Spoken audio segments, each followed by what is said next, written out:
deux pensées, que ce soit Jean-Jacques Rousseau ou bien Thomas Hobbes, il y a l'idée de penser qu'est-ce que c'est la liberté. Oui, si tu veux. Oui. Donc comment on peut définir par rapport dans une société ou bien par rapport à son sens originel, qu'est-ce que c'est la liberté? Oui, vous savez, la liberté, M. Ndiaye, c'est un terme en tout cas très complexe. Oui. Pourquoi je le dis?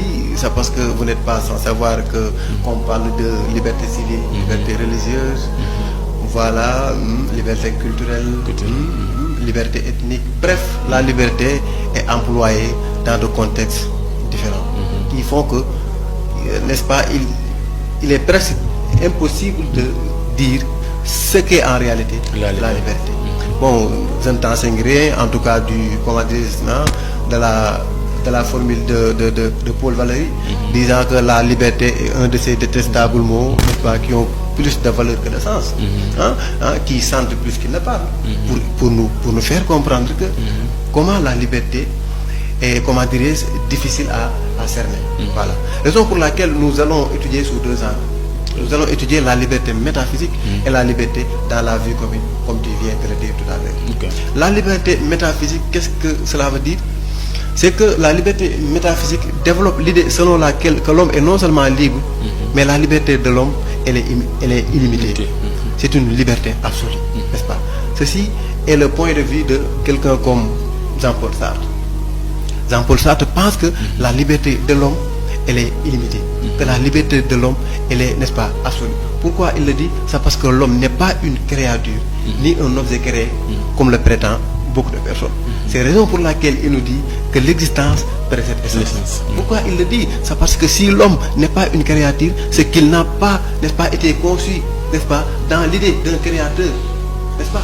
Donc si l'homme, n'est-ce pas, n'a pas été conçu dans l'idée d'un créateur, c'est que l'homme n'est pas une créature. L'homme, c'est ce que l'être se fait lui-même, n'est-ce pas? Donc pour un Sartre, l'homme n'est pas créé.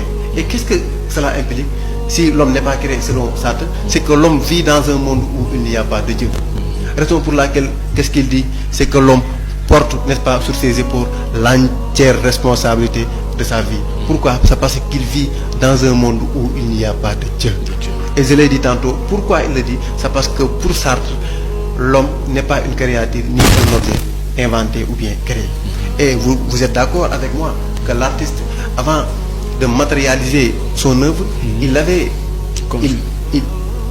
son œuvre dans son esprit. Voilà l'essence de l'objet.